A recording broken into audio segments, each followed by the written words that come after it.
All right, we will call the meeting to order at 7 p.m. Let's stand for the Pledge of Allegiance. I pledge allegiance to the flag of the United States of America and to the republic for which it stands, one nation, under God, indivisible, with liberty and justice for all. All right, public comment.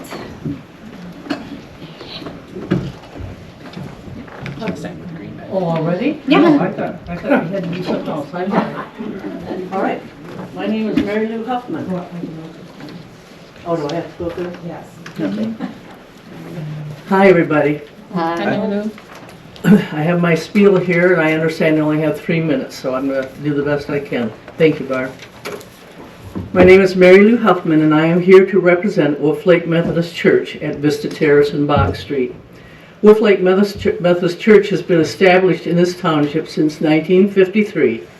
The Lord has made it possible for our church to accommodate Boy Scouts, Cub Scouts, Girl Scouts, a mature group of musicians called Sing of Heaven at 11, funerals, weddings, church school, REAP food pantry, Mary's clothing closet, the book club, special fundraising events, Wolf Lake School parent parking, and anything we can do to serve our community.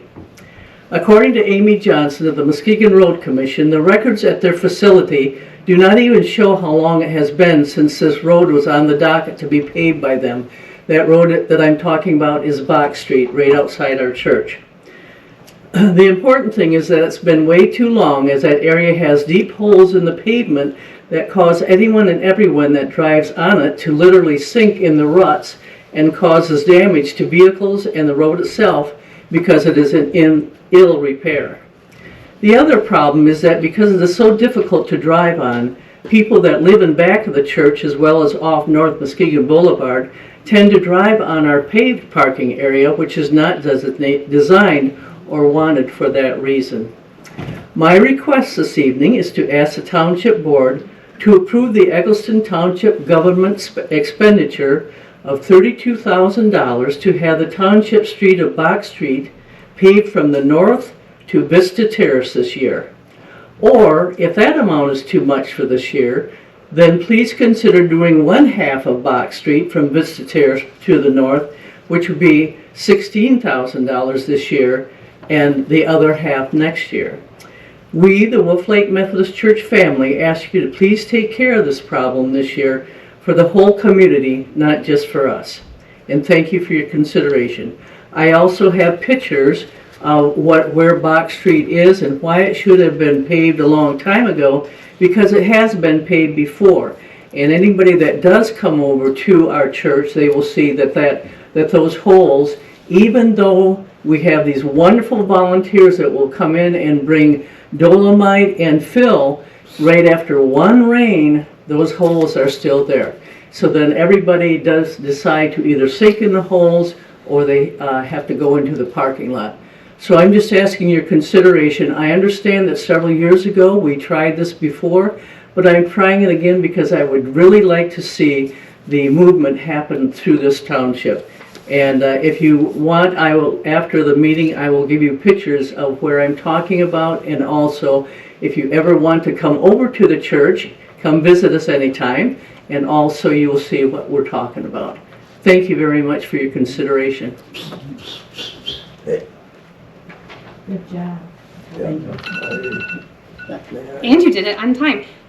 Mary Lou, I believe that copier works. If you want to make some copies, because by having public comment at the beginning, we could have someone make a motion to add an item to the agenda if they wanted to discuss it tonight. Oh, okay. So if you want to quick make 7 copies. I do have copies already. Okay, you can pass them out so we can review Right them. now? Sure. Okay, all right. I'm one of those volunteers. And Jim Derzinski is one of the volunteers. Is there other public comment?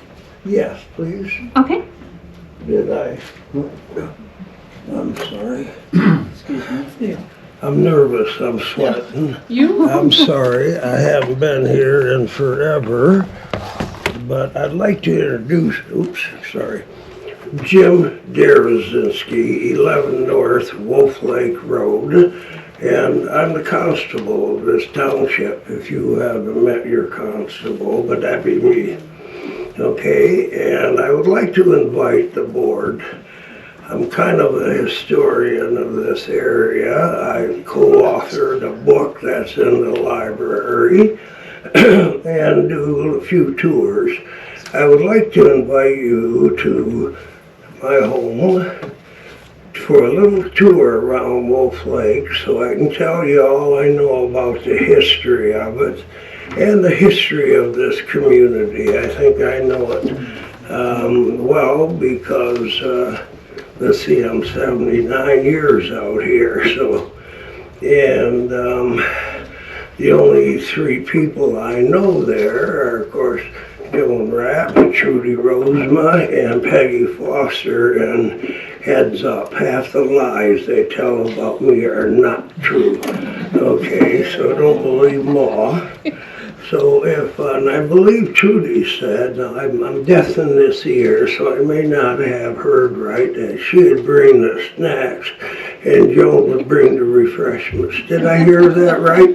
Oh, I would be glad to do that. Yeah, but please set it up Saturday, Sunday. You will not be violating the Opens Meeting Act. I'm quite familiar with that. And that's one thing about the lake tour. And me being constable, I was on the board when we eliminated the constables because of all the, and I was clerk, and we took all their authority away and their pay and anything else.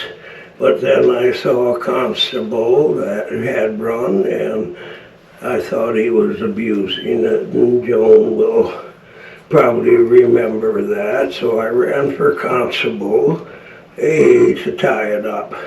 Hopefully at the end of my term, you people will take it off the ballot. So I tied it up. The other reason is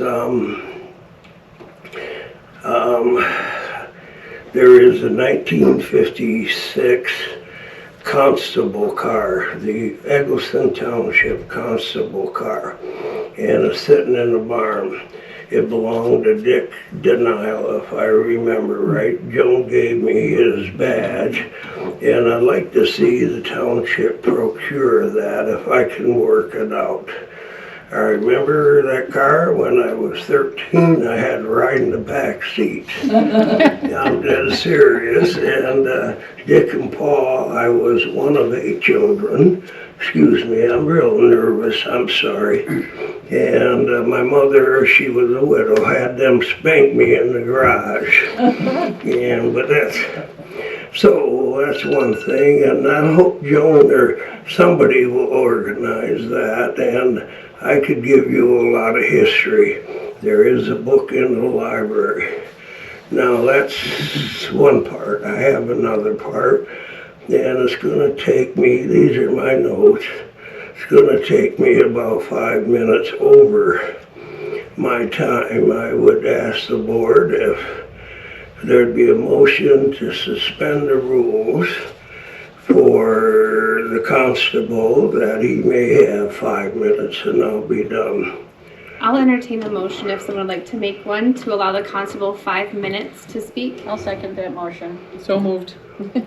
All right, all in favor, say aye. Aye. Any Aye. opposed, same sign? I got the floor.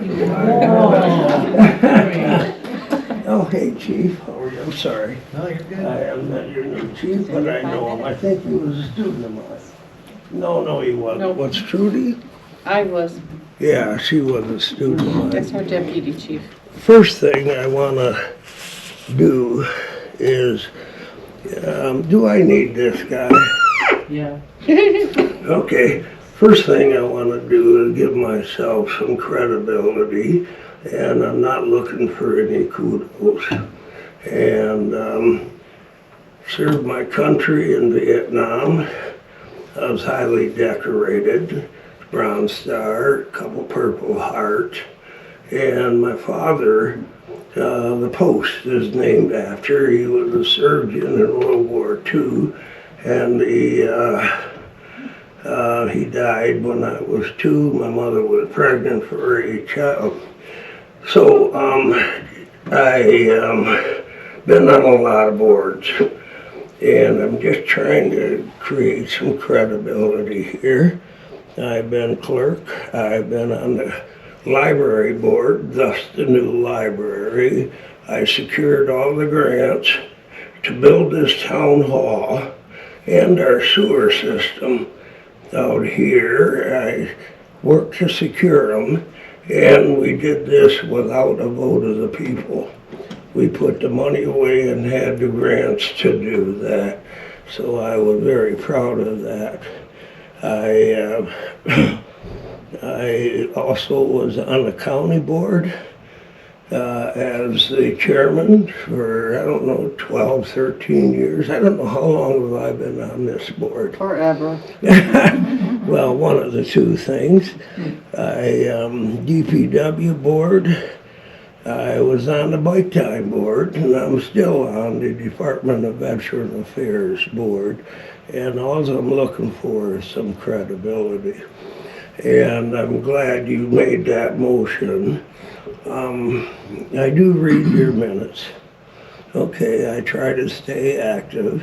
And I was wondering, what rules do you go by? Is there a set group of rules that are used every place I worked? I had those rules. Oh, I wanted to say I was a janitor at Oak Ridge. I was a teacher, and I was their business manager, and secured the money to build that high school. We did go for a millage for that. So I'm real nervous and apologize. I do have an MA in teaching, a BA and MA in administration, and an EDS degree for community development. So I think I speak with a little bit of authority. And I want you guys to come to the lake. So I'd like to FOIA, if I could, 2 things: the minutes of this meeting and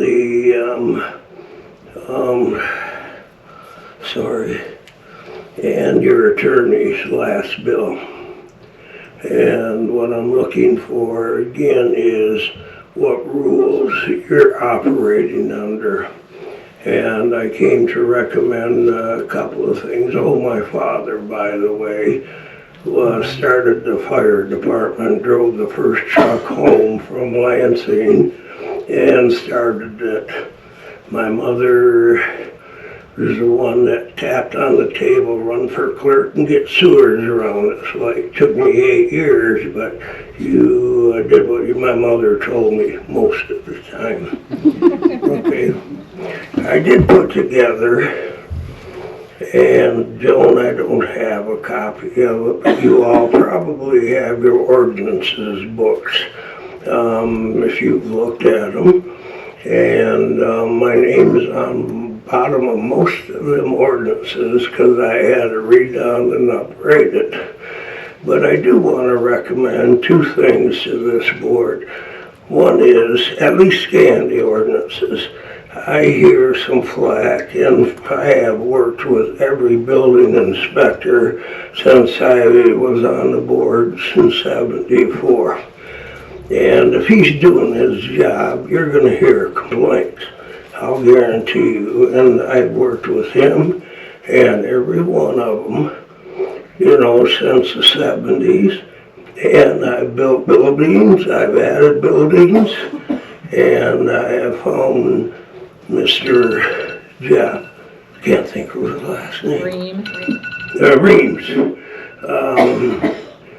More helpful than critical, if you do what he says, but I don't like that, there should be criticism.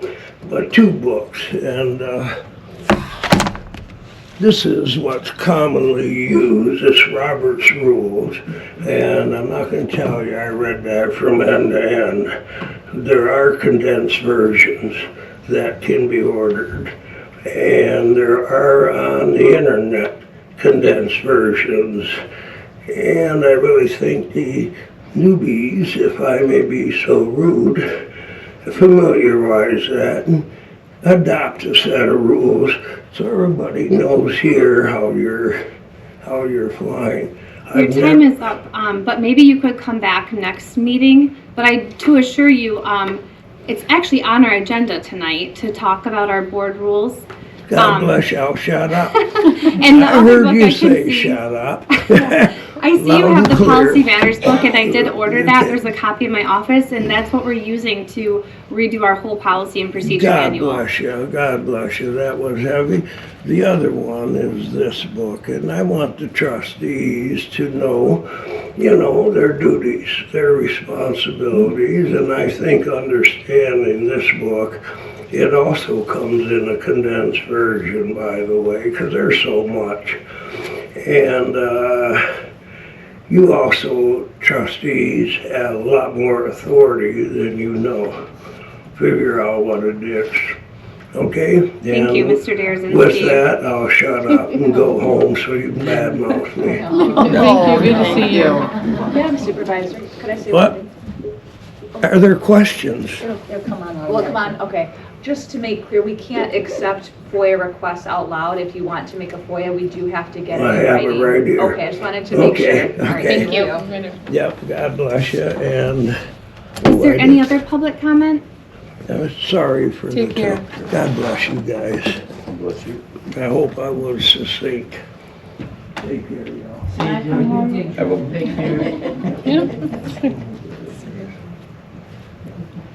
You can come on up. Oh, I didn't introduce my wife of 53 years. Hi, Margaret. Some people know me. You can stay if you like. I'm Jim McCann. I live at 307 South Brooks Road, Muskegon Township side. I've got a concern with the sewer covers running down the middle of the road that are getting bumped by vehicles, oversized vehicles maybe. The manhole cover is not seated to the road because they went through and put the new tar down and then the stones on top of the tar, so you get a little thump thump. Well, the thump thump is creating a destruction of the manhole because where the steel meets the concrete, it's breaking away. And every time another vehicle goes over, it breaks away a little more. Just so you know what's happening here. Not only this one, but you go south on Brooks Road, and you've got another one and another one and another one that are doing the same thing. There you go. Thank you. It's on the record. Any other public comment?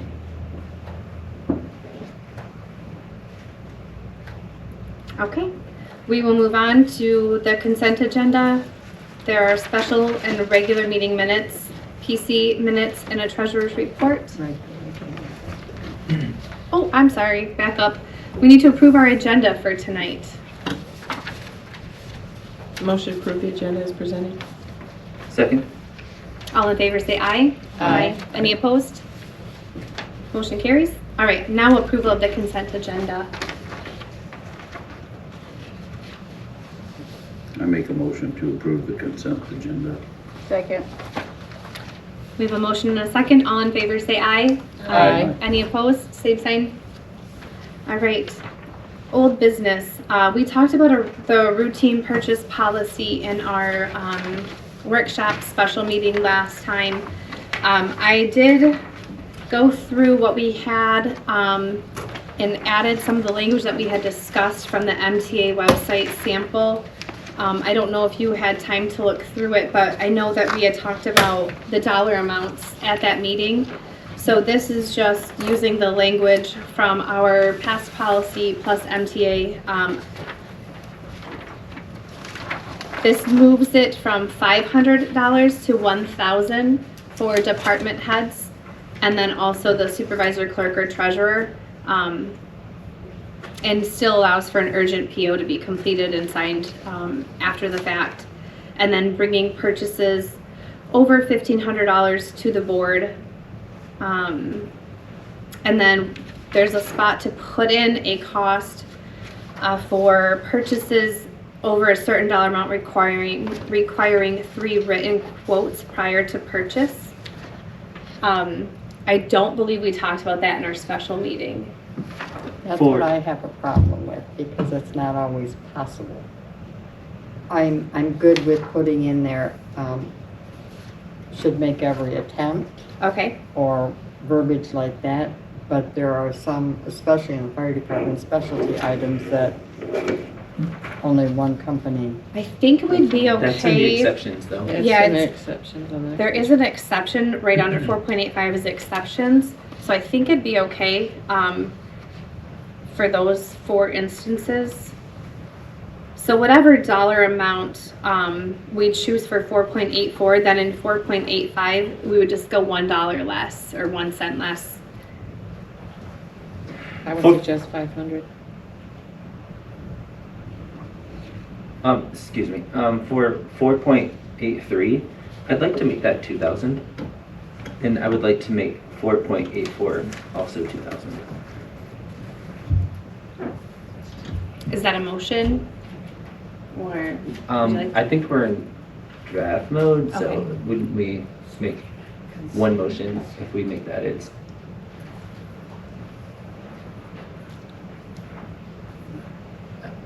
unless you want to do a vote for every single edit. I think you could get a consensus. Yeah. If we Um, get a consensus and then vote on Okay, yeah. everything, that would be faster, I think. And the reason for the 2,000 is because it's quite often, it seems that we get something just a little over 1,000. Right. And with the cost of things rising for just like minor things, it seems to be tedious. Yeah. I mean, the board does approve the check register tonight. If you haven't done that, please do so. So 2,000 was what he suggested to bring to the board, anything 2,000 or above. And that's for 4.83 and 4.84. Well, Are we if just if we're having gonna give discussion, or- department heads 1,000 authority, that seems reasonable. I can live with that. My only problem is when you get bids, written bids, it helps you to get the best deal. It does, but how much is it worth it? And you can also. And this one is 3 bids. For anything over 1,000, Mhm. they should still be getting at least a bid or a couple bids or whatever, but they're not required to get 3 for just something over 1,000. Over 2,000, I think that would be reasonable. I would like to think that we always try to get 3 bids, but it's not always possible, is my point on was my point on that language. So anything over 1,000, they need authorization from 3 people anyway. So they could ask, Isn't was it this two the, sig- two signatures? at that point, Was they it could 2? ask, was this the best price or were there any better prices? So that's kind of the check and balance for anything between 1,000 and 2,000. Well, anything past 1,500 needs to be approved by the board. But I'm suggesting to change that to 2,000. Yeah, between 1,000 and 2,000, you need 2 signatures in the office. From either the Correct. supervisor, treasurer, or Right. clerk. Correct. And anything below that, we don't 1,000. have to get bids. No bids at all? Well, I think between 1,000 and 2,000, you should at least get a bid, and if it seems reasonable to the supervisor, clerk, or treasurer, then Has it been an issue to keep it? Then they would approve. What's going on with it right now? Well, They would know.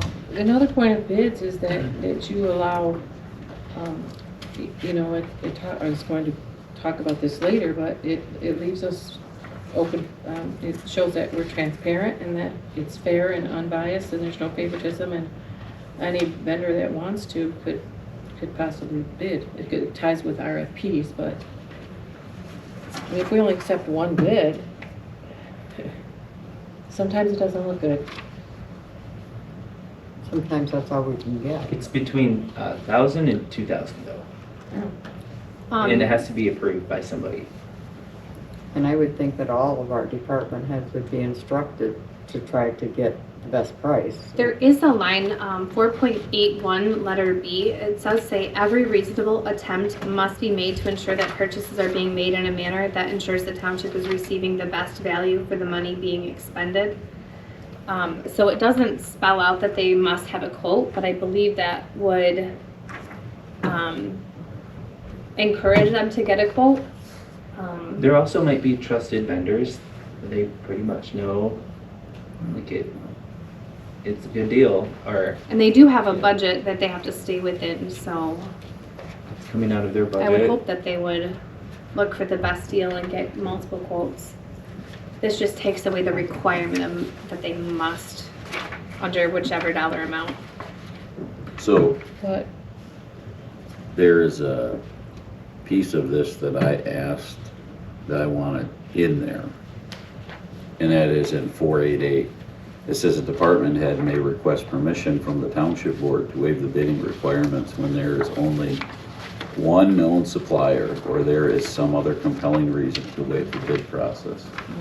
Because this has happened to be an extreme sticky point for the last 6 months. Yeah. And with that language in there, that allows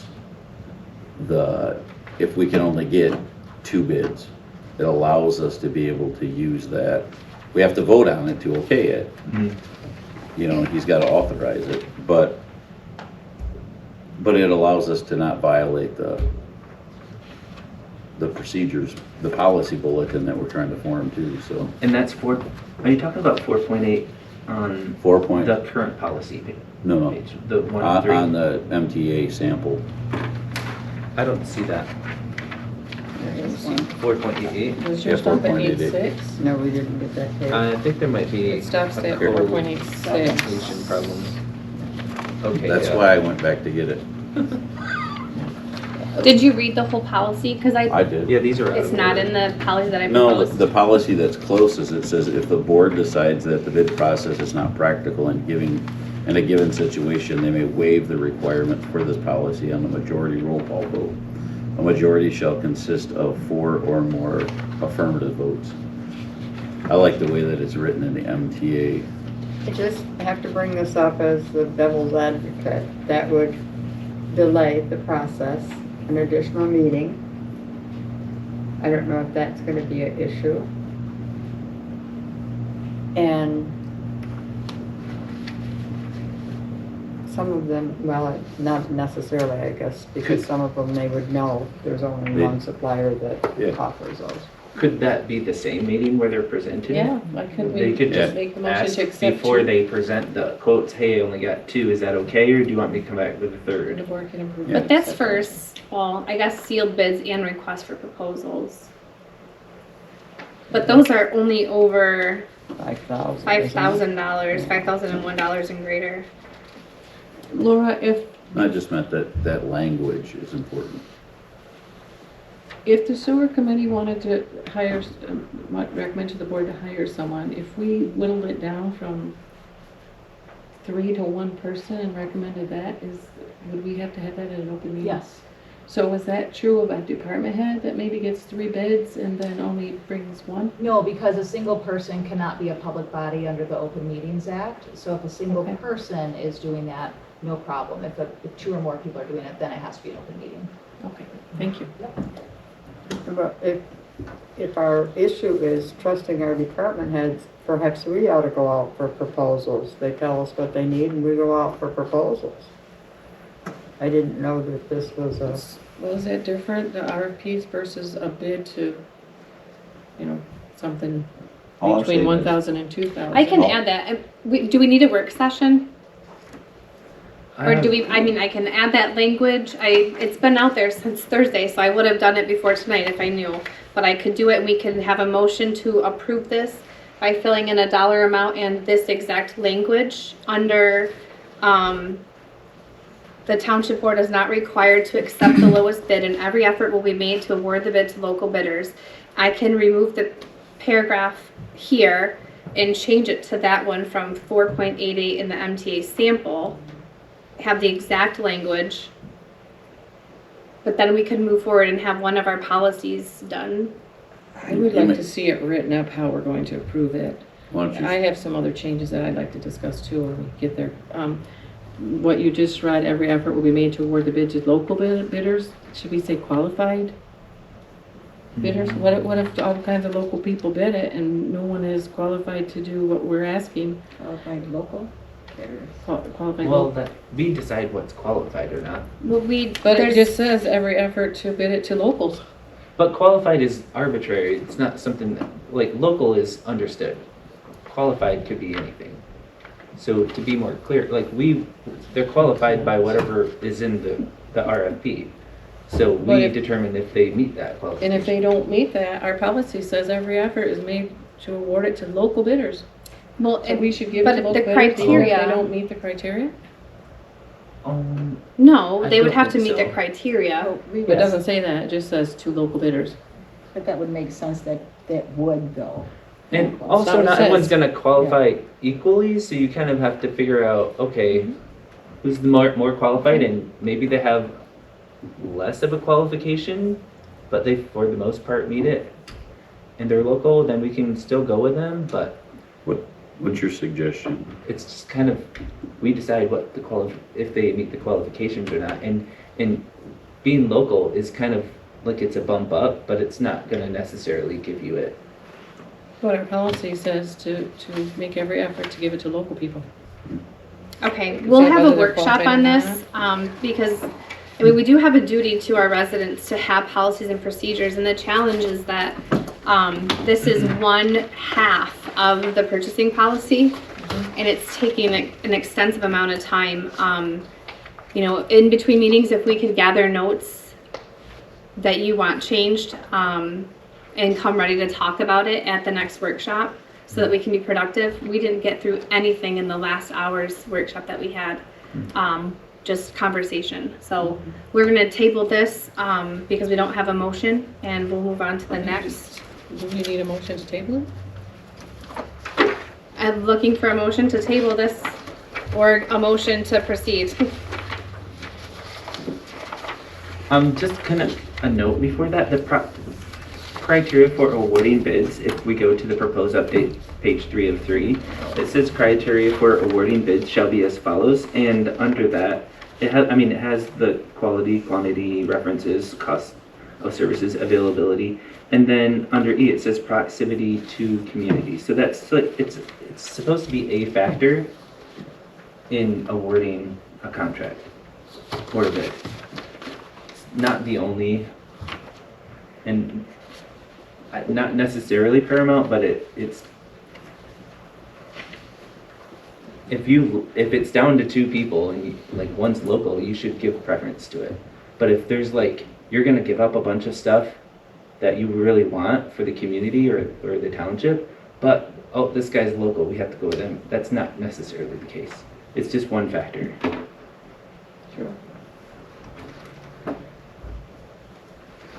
So I motion to table. All right, is there a second? I second. All in favor say aye. Aye. Any opposed? All right, tabled. Next up is a code of ethics adoption. This is something we've been trying to nail down for months. I included a sample that I found on our website. Actually, the Planning Commission has a code of conduct. So I used that and incorporated a few more things from the packets that we had looked at in our workshop a few months ago.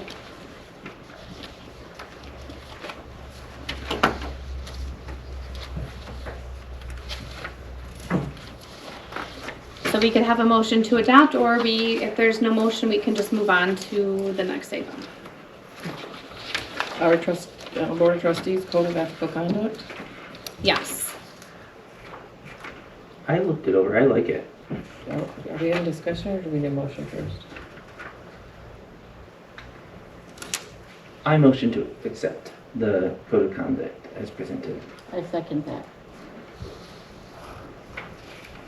Okay, Which one we use?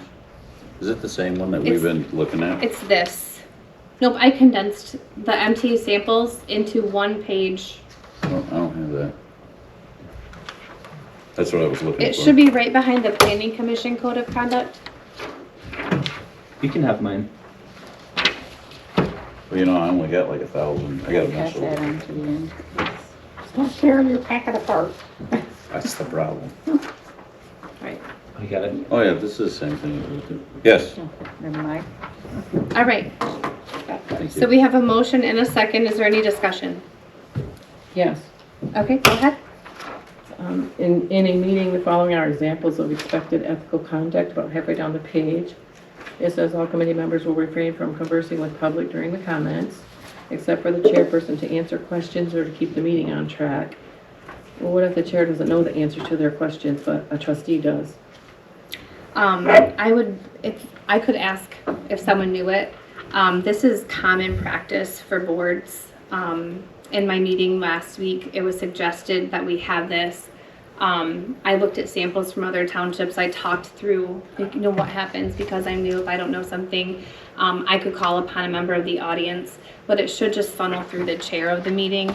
That is also on the Planning Commission Code of Conduct, number 4.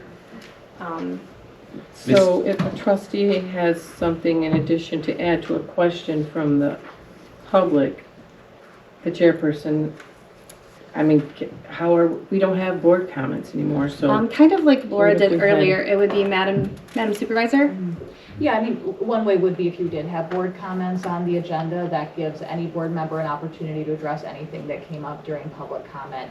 I think I agree with the supervisor that the general rule should be it doesn't become a conversation, just simply to keep meetings efficient and to keep going. But if the concern can be addressed promptly or quickly, like I did with the FOIA thing, and if somebody else had said that as well, I don't think that necessarily would have been out of order.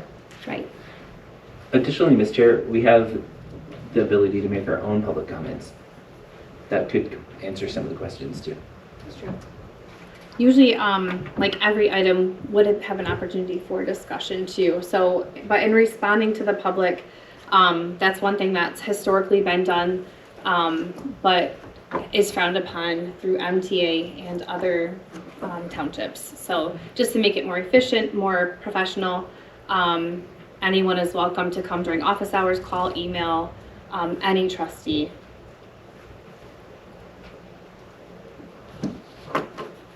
I'm good with keeping it how it is.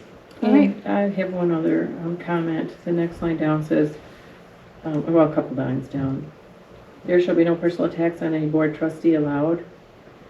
I just want you to know that page 151 in the red book, this rule would be invalid if the speaker's attack is intended to refer to the manner in which an employee or board member carries out his or her duties. Commenting on how officials perform their duties is free speech.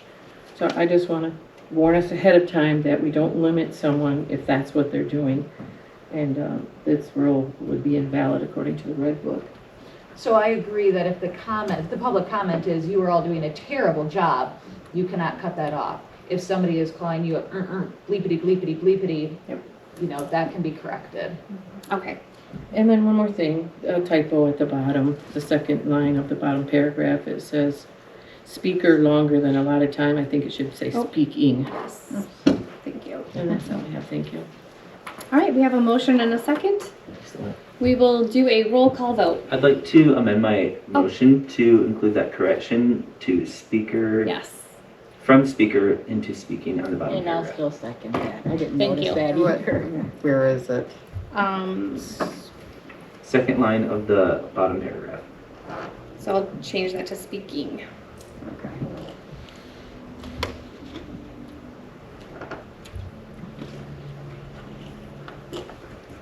Okay. Rhonda? Yes. Yes. Yes. Yes? Yes. Yes. Yes. All right.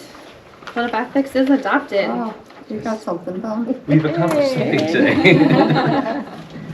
There's more.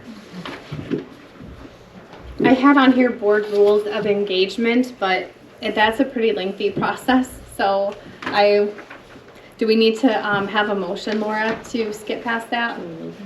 Are you going to change the order of the agenda? No, I just don't have anything in the packet, and I think that it would take too long to discuss it right Oh, now. so you just get motion to postpone it to your next meeting? Yeah. We'll postpone or table? Technically, it's postponed if you're doing it to us, but the table is, it doesn't make a legal difference, but if you strictly want to follow Robert's rules, tabling it is, we're gonna either pick it up this meeting or not at all. Postponing to a specific next meeting should be done as a motion to postpone. Okay. It doesn't invalidate anything if you use the other words, but Thank you. to be particular. Okay. So looking for a motion to postpone speaking about board rules of engagement Until, until, We're ready.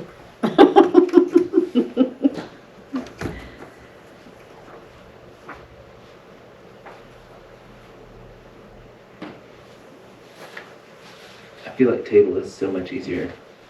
Motion to table. Then we don't have to give a specific date. I thought table meant you had to take it up at the You have to next meeting. postpone it. No, to lay something on the table under Robert's rules is like, we have an urgent matter we need to discuss before this, so we're going to lay this on the table temporarily while we take up another action item on our agenda, and then we will come back to it, and if we don't pick it up, then it dies. But it doesn't have to be picked up this meeting, right? Okay, this is Robert's rules. Okay. Technically, table is supposed to be for a temporary placement. You use a motion to postpone if you are intentionally putting over to the next meeting. I motion to postpone until our next regular meeting. You okay. gotta remove his first one. I have read that book he had. Did anybody second his first motion? No. Okay, so motion Dr. on his part. So we gotta talk about it. Hey, I think the motion. I just want to say, although we've loosely used Robert's rules, this board has never, this or prior boards have never officially adopted them because they are so cumbersome. And that's why I didn't interrupt, but somebody asked, is it a motion to table? So I had to answer, because there's nothing in Michigan law that dictates you do it one way or the other. Michigan law for townships is not that it just specific. gives you a following. It doesn't say this is what. Well, we if you got to adopt do. it, you shall follow it. If you adopt And it. we That's don't why I have made board clear, rules, so you don't have to follow it if you want to generally to use the terms the way they are often used in deliberative bodies. That's the distinction. I don't care if you say motion to talk about it next time. But if we don't have board rules of engagement, then we follow Robert's rules, right? Not necessarily. We don't you have have to any. have adopted We them. can just not Because have any. there's no Michigan statute that says what procedural rules you need to follow for that. For example, nothing in Michigan law requires you have an agenda. I highly recommend that you do, but you don't have to. But law doesn't require Law us does to not have require an any agenda. It rules. requires minutes. But it doesn't allow us to have rules of how we, You can have rules. are we required to by the state? No. Unless you adopt them. Then if you adopt them, you should follow them. Yeah, true. Okay. So we have a motion to postpone discussing Yes. the rules of engagement for the board. Did we have a second? Peggy, did you second I that? didn't, but I will. Okay.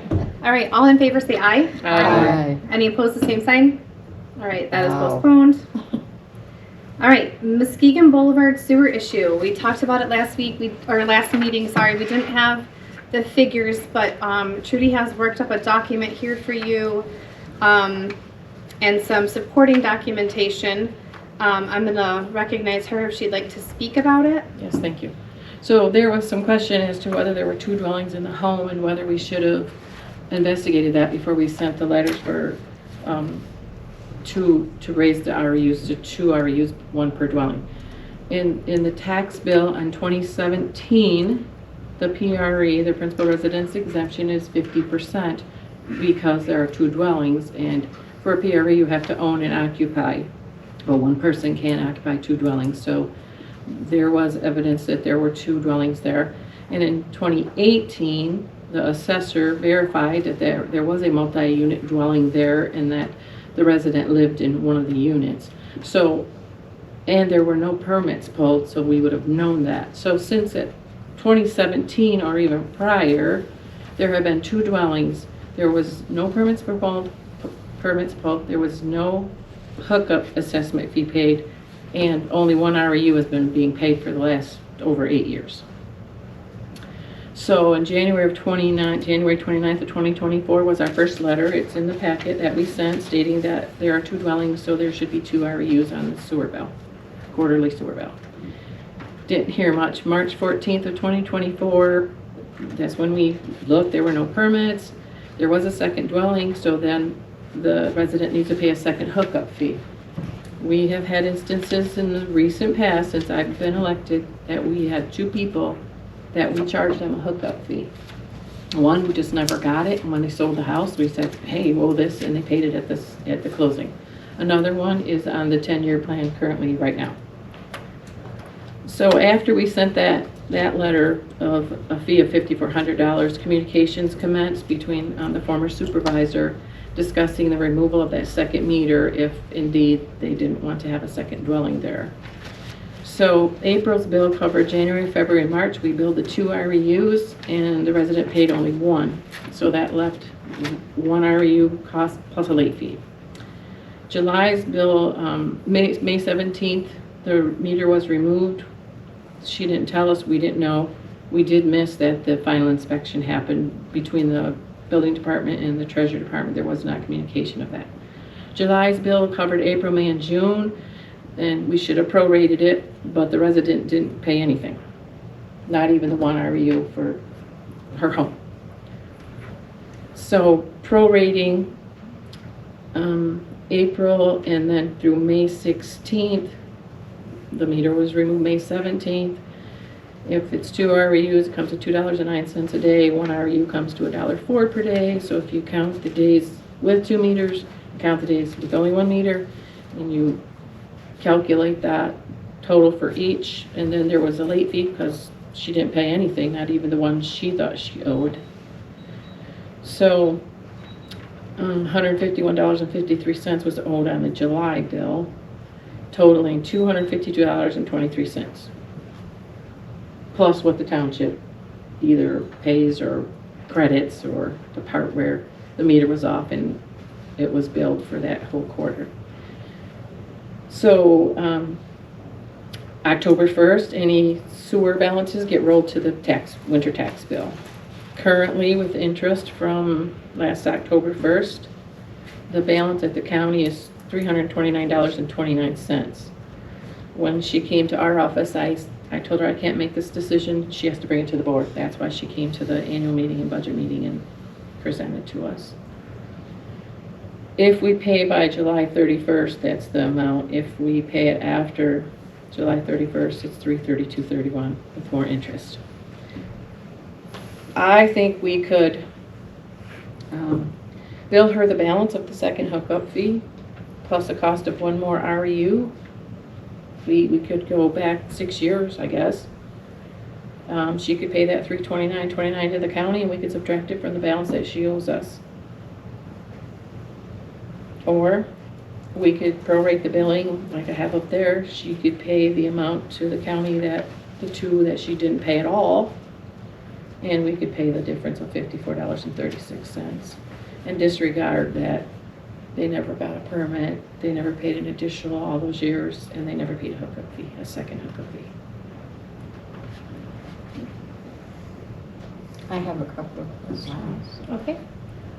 When did this home get 100% PRE? I think, I don't know, I think 24. So just last year? So When she that just second moved in meter- there in 2024? No, she and her husband at the time, I don't know when they got it, when 2017 was when the PRE was 50%. And now the home is in her name only.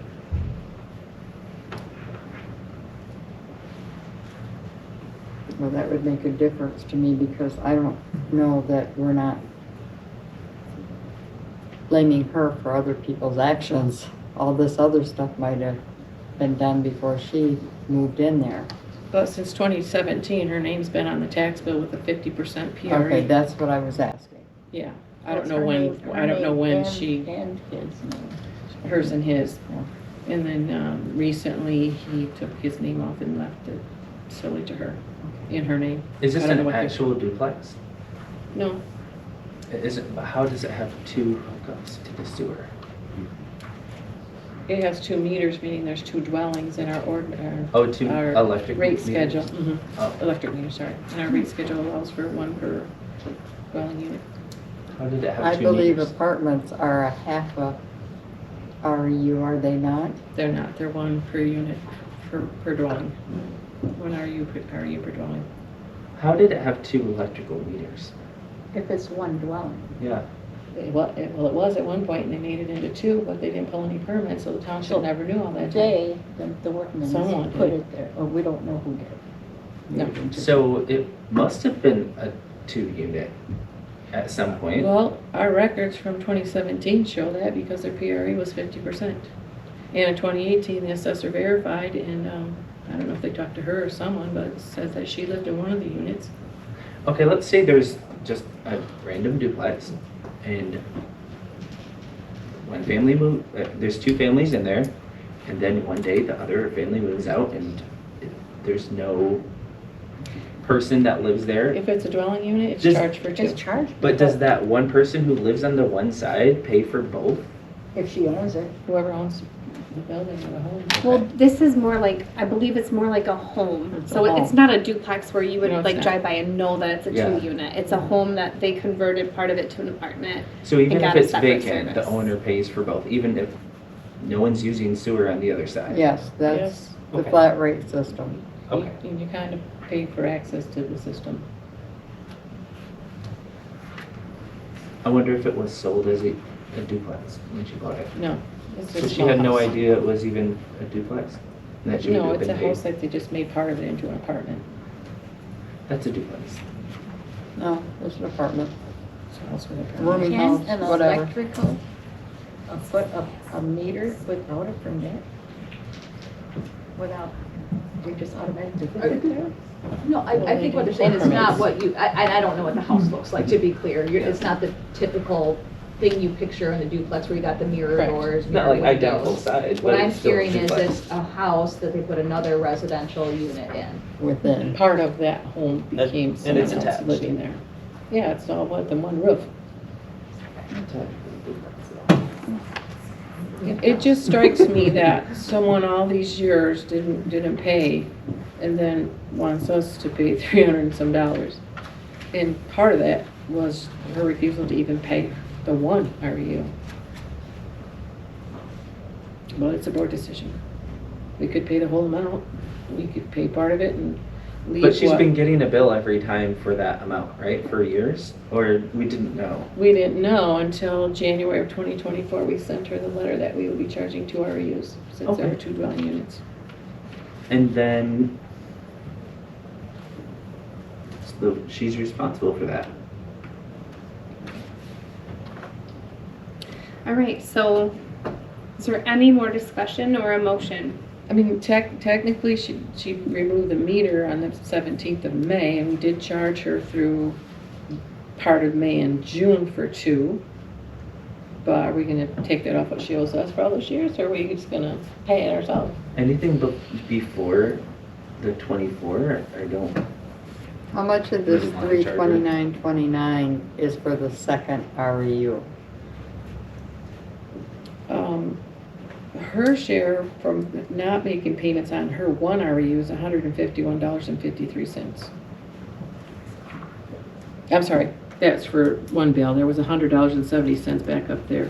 $252.23.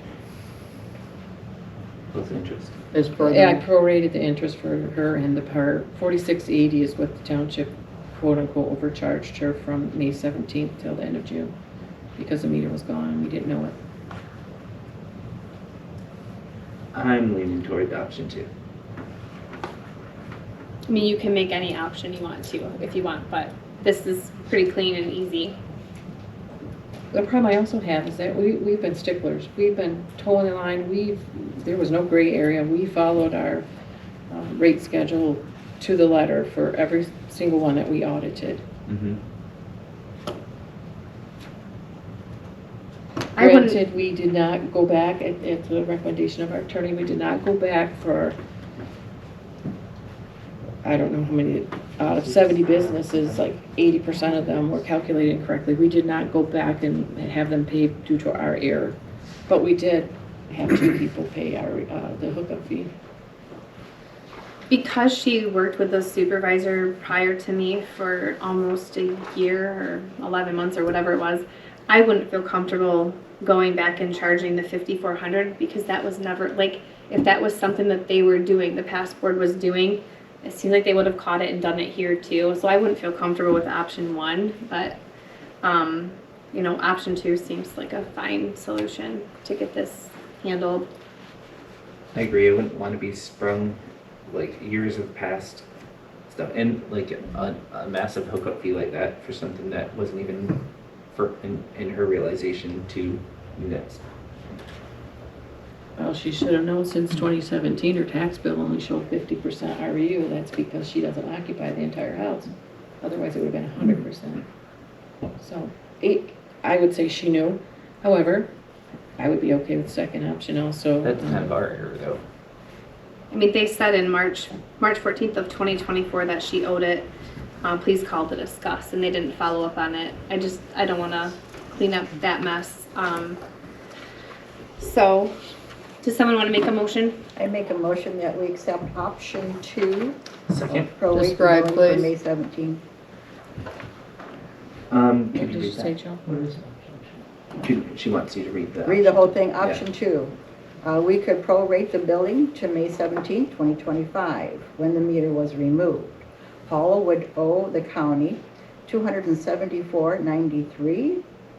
That is $252.23 plus $22.70 interest. The township would pay the remaining $54.36, which would just, what is that word? Disgrade the 8.5 years. And we would of- disregard. Okay, the back sewer bills for 1 additional REU and the additional hookup fee.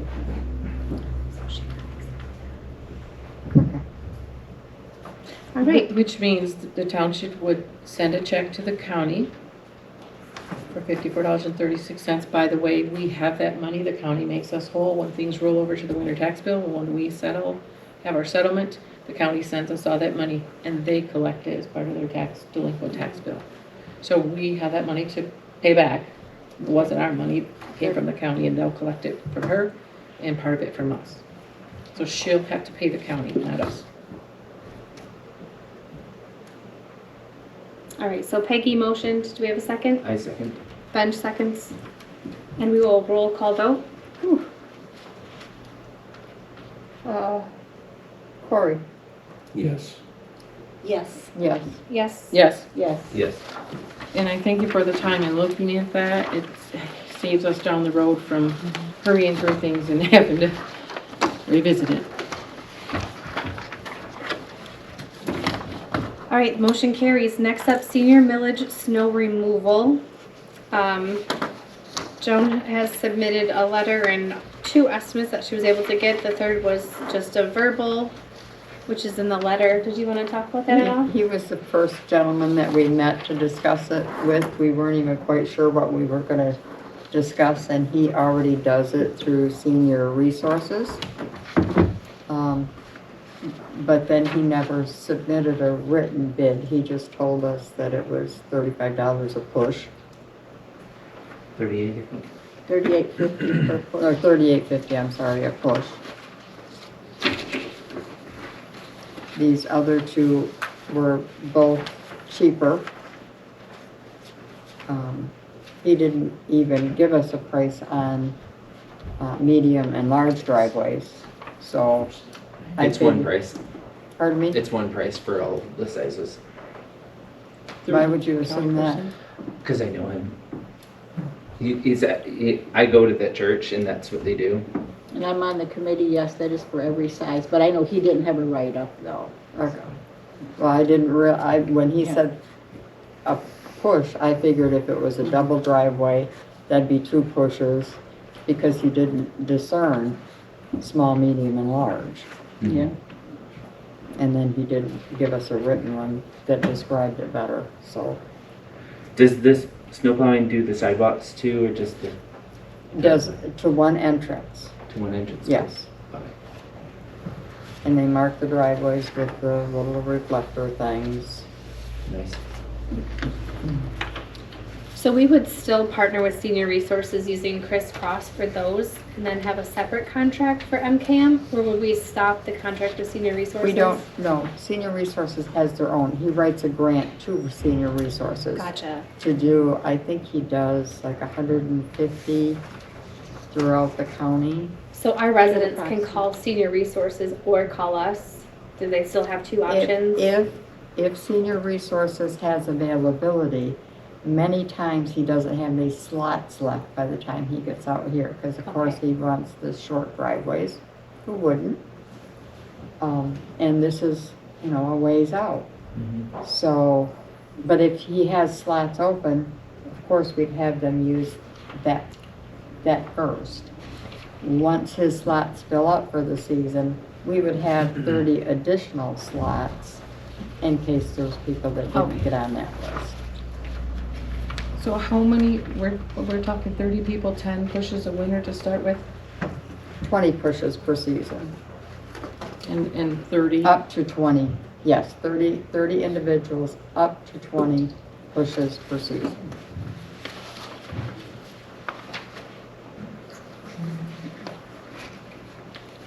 We'd save a lot of money with rock planted if they're all small driveways. Yeah, if they, but out here, that's not the case. No, there's a lot of Unfortunately. medium and long. Yeah. So Joan Mitch called and reduced it to 25? Yes, he said he would do, the only thing that was more was the short driveways. Okay. And he said he would be glad to meet that price. Okay. And Cool. it's a win for us, so. Before we have a motion, can I make a comment? We were looking at the Code of Ethical Conduct. It says the township shall practice transparency in its affairs. And our policy, like I read every time, even if we did 30 people, 10 pushes, $25 is the smallest rate, that'd be $7,500 or more if there's going to be 20 pushes up to and larger driveways. So $5,001 above, according to our current policy, a request for proposals must be prepared and 3 bids must be obtained. A notice to bidders is required to be published in the township newspaper of record and should also be sent to all relevant vendors on the approved vendor list. The bids must be sealed. Here's why you do RFPs. This is from the MML and Google search. RFPs create a transparent procurement process by publicly outlining project requirements and evaluation criteria. This openness allows all interested and qualified vendors to compete fairly for contracts, fostering trust and accountability in the use of public funds. RFPs promote competition among vendors, enabling townships to compare different proposals and select the most suitable solution based on established criteria. This approach ensures a level playing field where vendors are evaluated based on their qualifications, experience, and responsiveness to the RFP rather than pre-existing relationships or potential favoritism. RFPs encourage vendors to submit competitive bids, ultimately driving down costs and securing the most advantageous terms and conditions for the township. RFPs allow vendors to compete for a project, ensuring the best possible solution and prices. Structured processes and clear evaluation criteria help minimize bias and ensure fairness in vendor selection, and promotes transparency, demonstrating accountability to the stakeholders and the public. We've done this several times. Every time it's fallen on deaf ears, and we have policies and procedures and we need to follow them. I think it protects us from lawsuits and for all these other reasons. There's dozens of snowplow people. We only have 2 written bids. I'd like to make a motion to table this until we can follow our policy and procedure, and we have 3 bids and we place it in a newspaper according to our Well, I policies and can tell you procedures. that I called at least 5 people. The ladies that serve on the committee with me know that because I kept them updated every time I saw them, that I got no response. Actually, Peggy tried to call one of them for me because she was sure that we would get a bid from them. So it's not like we didn't try. Did you publish it in the township's newspaper? No, we did of not. record? Nobody Well, that's gets what the our Chronicle policy. anyway. That's what our policy states. We do put things in the newspaper for the public, for the planning commission all the time. Mm-hmm. That's And because it it's should be required sent by to- law. Relevant vendor list. We did. We don't really have a relevant vendor list as a point of information. I asked Cassidy and doesn't really exist. There is a database, but I'm supposed to be collecting RFPs for 4 positions or 3, and there are no zoning enforcers on there. There are no code officials on there. There are only building contractors on the list, and they're not all qualified to be our building official. So our But- policy is really But bad. it says on the approved vendor list, so apparently there was one when this was established, so I'm just wondering where it is. And like I said, we should be publishing it in the township newspaper of record according to our policy. I think we're asking for trouble when we keep ignoring our policies and not following them. I know we're working on changing them, but that's what it says now. That's what it said every time I brought this. So that's my motion. Did we post our RFPs in the newspaper that we just posted? No, not yet. And if we don't have anyone on that vendor list, do we send them out to possible vendors, or It says should be sent. I mean, they're not on our list? I mean, I can tell you my thought process is to look up other townships in the area within driving distance and send it to their company because, you know, like you said, a lot of people don't subscribe to the Chronicle, and it's just a huge expense to put it out there. 3 of them that I've That's a typed lot. up, and now we're going to have a 4th. Also, those were like 9 pages long. This might be a little bit shorter, but it's very time consuming. So something to think about when we revisit our policy, the purchase policy, is that how much cost we're putting into trying to get bids, and we may just end up with the same 3. The database in the building department has an extensive list of people, businesses, or individuals who have paid $10 to be able to operate work in the township. It'd be very easy to pull from there. That's the list You know, I have, but it's There's not tons of people sorted that plow out. snow, tons of people. Okay, businesses, so can you individuals. restate your motion? I make a motion that we table this until we follow our policies and procedures, have 3 bids, and publish it in the township's newspaper of record. The only problem is that I don't really want to post this in the newspaper. Well, that's what our policy is. That's what it says, our policy and procedures, we're supposed to follow them. And I I second fear that. if we don't, we're going All to right. get in trouble eventually. We keep doing We have this. a motion and a second. We'll do a roll call vote. Yes. No. No. Yes. No. No. Yes.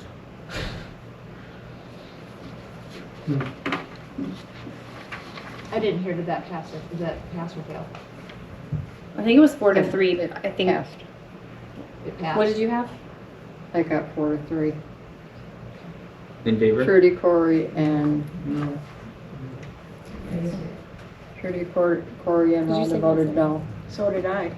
Oh, I'm sorry, I didn't hear you Sorry. say. Okay, then it failed. How much is it to post a whole RFP in the newspaper? It's by the inch. You pay by the inch. Can you guesstimate how much it would cost to For post it? for planning commission, they're usually around 300. That's probably longer than asking for a snow plow. I would guess. I wouldn't think so if you want to put an RFP in there. Well, yeah, the RFP is going to probably cost how much for 3 pages? Or an 8.5 by 11 ad. I don't think you have to put the whole thing in. I think you can just go see township website for RFP. I do think that maybe we need to say, Egelston Township is requesting RFPs for a position. Change the policy to reflect that we advertise that we're soliciting bids, but not place the Posting whole entire thing on bid. it. So we had tabled that routine purchase policy, which includes this requirement. We could table this until after we adjust our policy so that we do not have to post. I mean, the things are hanging out there. There's a lot of pages. I think they're 2 or 3 pages each abbreviated, so.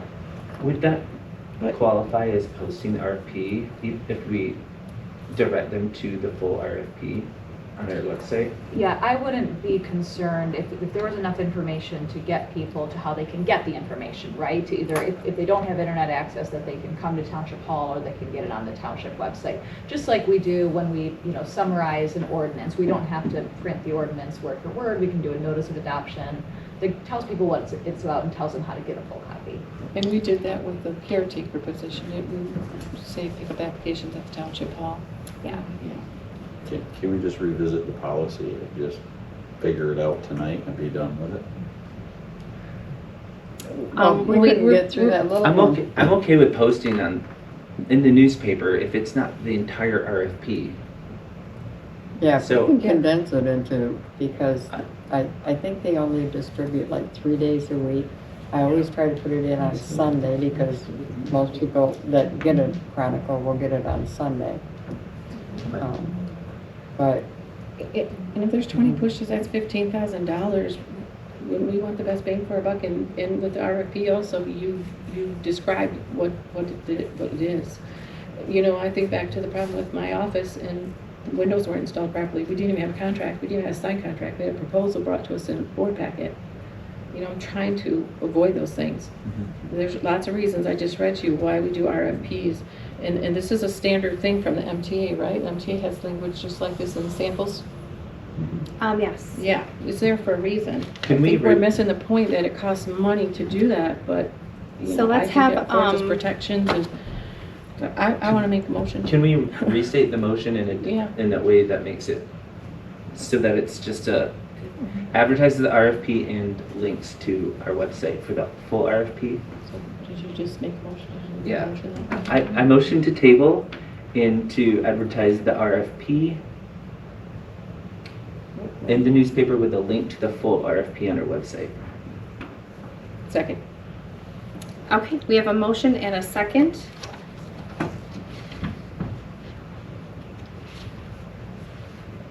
We'll roll call vote.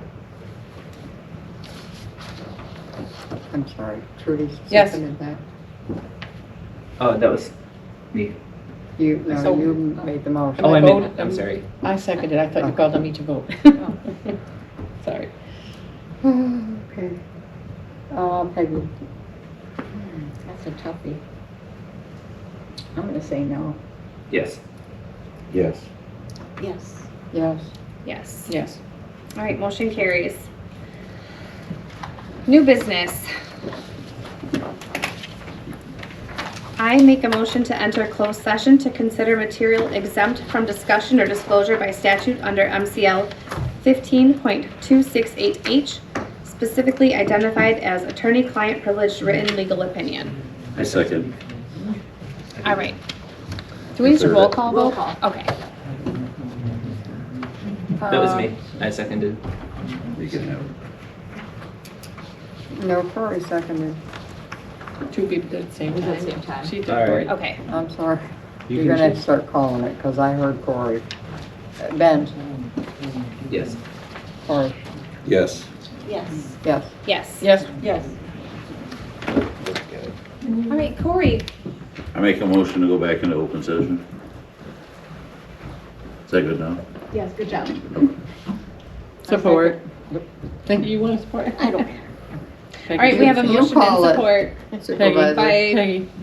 by Peggy. Support by Peggy. At? Unison. 8:26 p.m. All in favor say aye. Aye. Any opposed say the same. Motion carries. We are in open session. Up next, you have a request for Lulabelle. This was brought to me by a resident that lives on Lulabelle. He's here tonight. I was at the road commission meeting last week, and they voted to approve it. They actually have signed it, but we have to approve it before we can sign our side of it. Our project this year was under the normal. We have like a rough amount we usually spend, and we had room for this. I asked them their opinion on it. I said that when I met with them privately, let me preface this, I had a private meeting with them since I hadn't been at the prior road commission meeting when I was teaching. And so they explained how things work and talked over the 3-year plan, stuff like that. So then when I had this complaint from a resident, I reached out to the construction superintendent, as he said to do. And he said, yeah, I'm going to have him drive it, but it's terrible. And so the head honcho drove it and said, yep, it needs it. So this is the proposed contract, and it is within the budget for this year. So we just need a motion to approve this additional road. We can't discuss until after there's a motion? You should have a motion. For in this second year. first. I make a motion to add Lulabelle to our 2025 roads project in the amount of $20,100.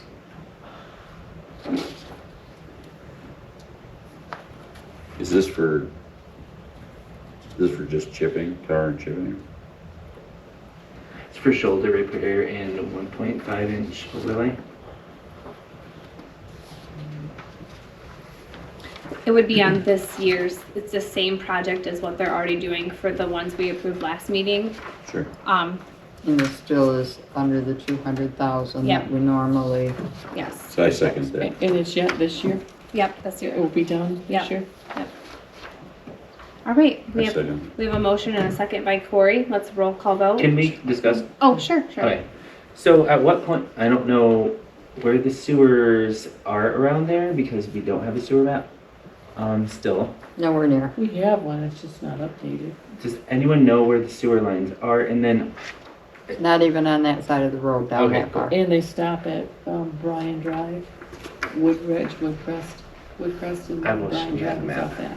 and then, let's say there is another street that needs an overlay or restored shoulders. At what point is it worth it to put in a sewer line? Because it's not just chip sealing, it's kind of a little more. You're probably talking, I'm speaking out of Go turn. ahead. You're probably talking a 2-year delay. By the time they get the engineering done for a sewer project, especially if it involves a lift station, which most of ours will at this point. Involves a lift station means they need to make a new lift station? Yes, add a lift station that we For a little also have to piece of add road. maintenance to. Well, we have to get to that road. That Well, road Okay, an so that's not, between Chatterson An and, additional project Mhm. would, what the sewer master plan committee had recommended the next project be is the south end of Woodridge subdivision over to Chatterson, up Chatterson, across Apple, and then taking in Delora and Lulabelle. That would require a lift station. Mhm. So Lulabelle, it would have been slated for that, but if this is gonna be done now. It'll need it again by the time that project Okay, cool, can get going. good, okay. I'm just trying to figure out how much work on a road justifies putting in the sewer, but it also depends on like other roads. and it's only Proximity. short, it's very short, Mhm. 0.125, eighth of a mile. It's like Okay. one block that they're doing this road. That's good. Good question. Do we have any update as to when that sewer map's gonna be done and why is it taking so long? I don't know, Um, that's. well, we'll have to talk about that later because we have a motion in a second. I have no Sure. idea. All right, so roll call vote. Rhonda? Yes. Yes. Yes. Yes, Yes. Yes. Yes. How much money was left on that account? For that? That about budget? did it, I think. Okay. It was 171 something, Yeah, and that's now what- this 21 was, And that's what we usually do, like 175, so this puts us over the normal. we've been doing 200. I didn't pull the history from the account, but roughly 200 was the average of the 3 years, 200 each year. So with 170, we had like the 20 put to 190. So Okay. all right, there.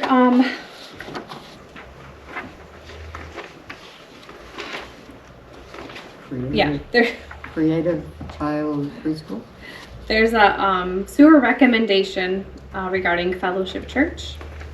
I will let Trudy discuss. So they used to have 3 classrooms, but they took out some dividers. There was only one. We went and audited that, and they only had 5 students at that point. Creative Child Preschool is an outside entity that uses the church. I don't know what financial agreement they had, but their preschool has just dwindled for years, and they were barely hanging on. So they have asked Creative Child Preschool not to be there, so it's closed.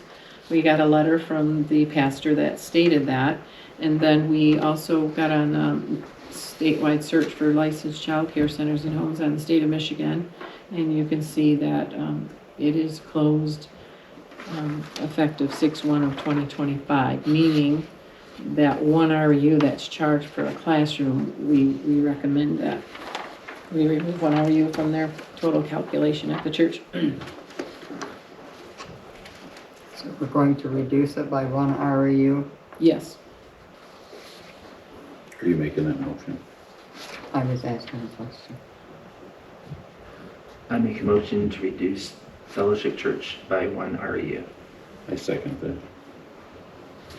We have a motion and a second. We'll do a roll call vote. Trudy? Yes. Peggy? Yes. Yes. Yes. Cory? Yes. Yes. Yes. And one more thing, our Jeffrey did go there and inspect the room also. Thank you. Would you explain what an REU is for us, please? It's called a residential equivalent unit. It's just a standard unit that one dwelling gets charged. So each house, each mobile home in the trailer park, if you have a duplex, it's 2. Businesses are rated differently. They're charged by their square footage and their use. Okay. All right, next item, Fire Station Debt Service Fund. Chris would like to make an extra principal payment. There is a request for check in your packet, and then you can see the balance sheet with her notes on there.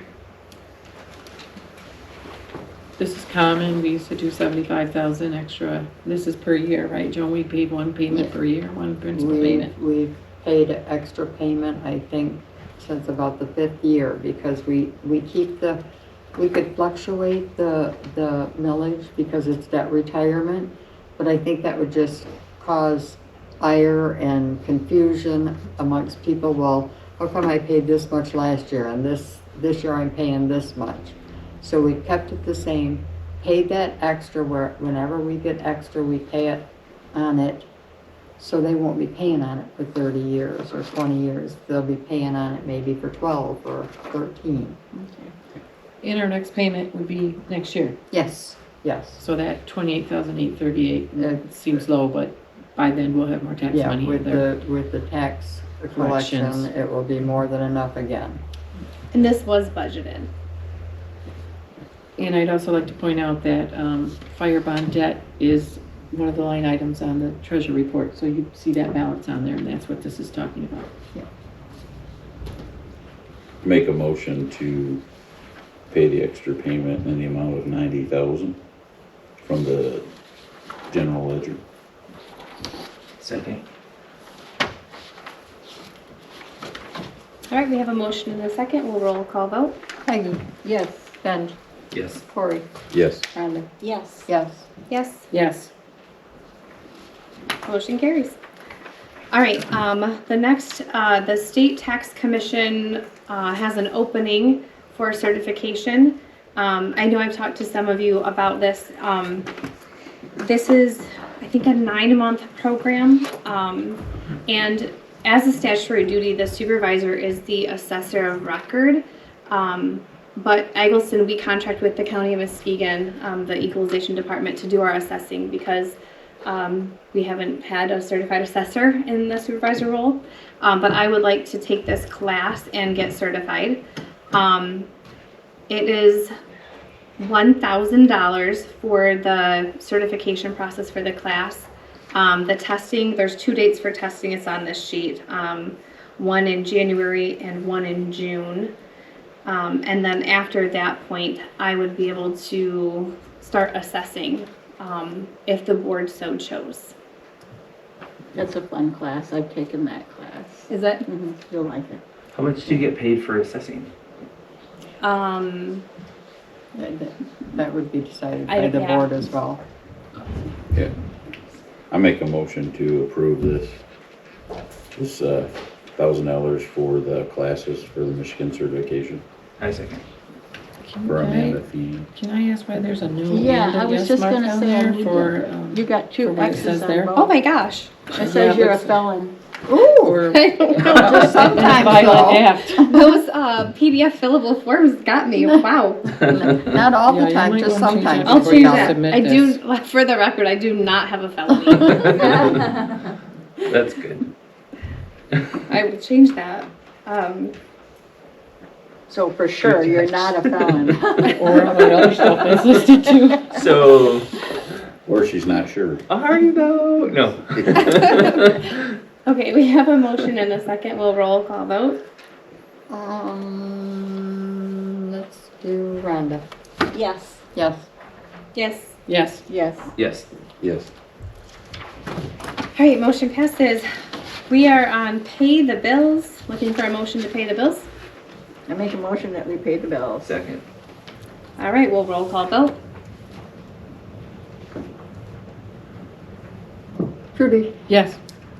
Peggy. Yes. Benj. Yes. Cory. Yes. Yes. Yes. Yes. And then communication, oh, is that right? Yes, communications. The RFPs were posted on the website and also out in the lobby. Trying to figure out the best way, like I shared earlier, how to get those out. Maybe a little blurb, like we had talked about earlier, saying that Egelston is soliciting requests for proposals for, and like title it, and then just have like more information available on our website to save, I mean, that's an extreme cost to post the entire RFP. It's a very detailed document.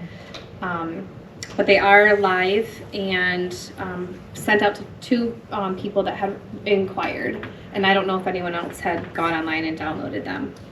And then I did get access to HR Muni and started looking at those. So that is probably going to be a really good resource for us in revamping these policies and procedures. It's really cumbersome to go through them. Time consuming. Yeah, it takes many hours just on that one purchasing policy. I think I spent a day and a half trying to collaborate the things together and make sure I had all the language, and it's very hard. So, And HR Muni is the power plan. yep, that's the Power Plan offers that service to us for free. And then that book that Mr. Derazinski had showed, I bought that at the training, the MTA training that we went to. And they have a link in there, but they don't write your entire policy book for you. HR Muni actually will do support through the whole process. So, I have got a question, because the rest of us are not here 5 days a week. The questions that you guys bring up sometimes during the board, I think you guys should be, the executive board should be communicating better between the 3 of you on if you have an issue, you know, or you have suggestions, you could bring them to Amanda ahead of time on that. Same thing with Joan, because it is legal for you 3 to meet and to work details out and then to bring it to us with your guys' suggestion. and I would like to really suggest that you guys work together on those. I mean, we don't mind doing it, but if you guys have questions already, and you guys are in the office together, instead of hashing them out here, I mean, you could make suggestions between the three of you and give us kind of an insight on, like, this is what we have come up with as an executive board. I think that newspaper thing streamline it. did catch us up a little bit, and we had to kind of like work through that. But if we can do a little short snippet with a newspaper, I'm good with that. And then I would love to, I don't like having to put too many requirements on it, but if we could get the word out also on we have our own Facebook page, and then on Wolf Lake World News. I know it's gonna scroll and hardly anyone will see it after a while, but like just to have it on. Let me caution you, we have a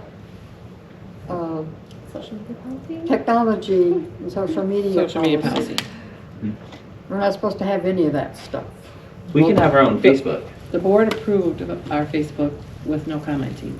Yes. That's the only one that's been Oh, and approved we that can't I'm turn aware off of, comments besides our on Wolf website. Lake. Okay, that makes sense. That's the only one Okay, that a so board just has our approved. Facebook. So if I can post it to that new Facebook that we developed and the Instagram and stuff that Cassidy has access to, and then someone could share it to their, like anyone in the audience could share it to their page. Mhm. Anyone watching our YouTube.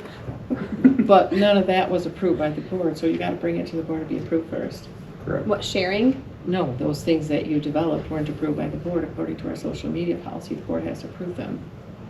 What Unless we're things? not gonna follow our policy again. Well, no, we did vote to approve the RFPs. No, I'm talking No. about your, whatever you The said, social TikTok, media your social policy says media. anything that's posted has to be approved. The content has to Oh. be approved by the board. But we only approved Facebook. What we only approved, we only have in our website, of course, but yeah, that Facebook was approved.